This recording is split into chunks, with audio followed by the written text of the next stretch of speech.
Hi, this is Dr. Gennady and I'd like to welcome you to my class. I put together this quick video to orient you to some of the more important features of the LMS.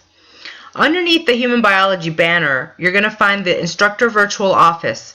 This is where you can ask questions about class procedures. You'll also find underneath that the syllabus for this class. I would suggest that you look at this so that you can understand how your grade will be calculated.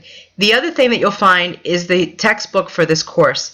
Please make sure that you can access the textbook. If not, you're going to want to submit a support ticket through the LMS. Every week, the first thing that you are going to want to do is read the chapters that are assigned. Once you have your assigned reading done, you're going to have different activities to do. So for instance, week 1, in addition to the biology post and the syllabus quiz, you're going to have to do a discussion. The discussion post counts for 10% of your grade. When you click on the discussion, you're going to be asked several questions. You need to post your answer to these questions by Friday. The first post only earns half of the available points for this assignment. Basically, all you do is come down here to the bottom, click on Add a New Discussion, and then you put a title and then write your answer from that particular point. When you're done writing your answer, you click Submit. To earn the rest of the points, you're going to have to respond to 2 classmates' posts by Sunday. You want to try to avoid just simply telling your classmates great job. Try to ask them a question that forces them to continue the discussion. And if you receive a question, either from a classmate or from me, please be polite. Don't leave us hanging. Answer the question, even if you've already earned your points. The other thing that you're going to have to do on a weekly basis is to take a weekly quiz. The quiz is due on Sunday and it's going to count for 20% of your grade. After reading the text, as soon as you answer questions, what you want to do is you want to, as you're answering them, flag questions that you don't understand. So for instance, if I don't know that the pinky, what the relationship of the pinky finger is to the thumb, you click on flag. And when you're done going through all the questions, what I suggest is that you come back and perhaps even look up the answers to these flagged questions either in the book or an alternative source, another resource, before you submit at the very bottom of the page.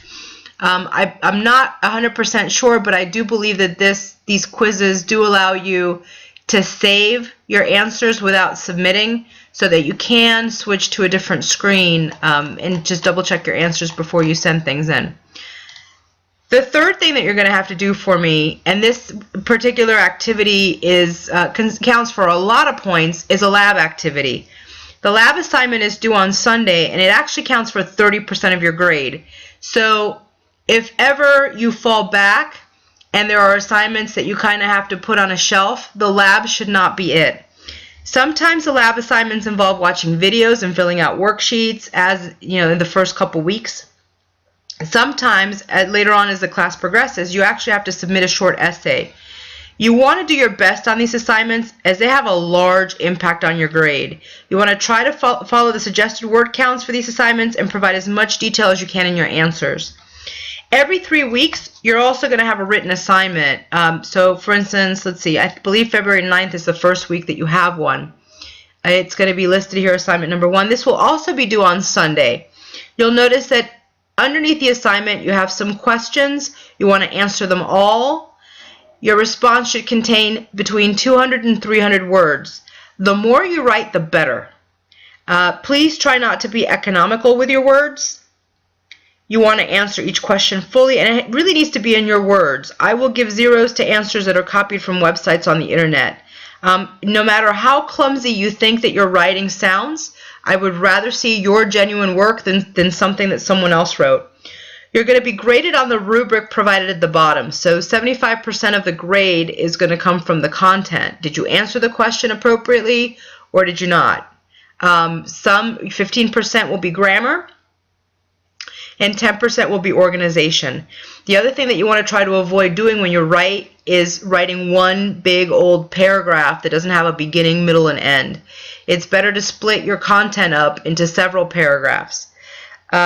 When you submit your writing, I will be giving you specific feedback with each and every assignment. Please take note of the suggestions made so that you don't repeat them from writing assignment to writing assignment and that your writing grows.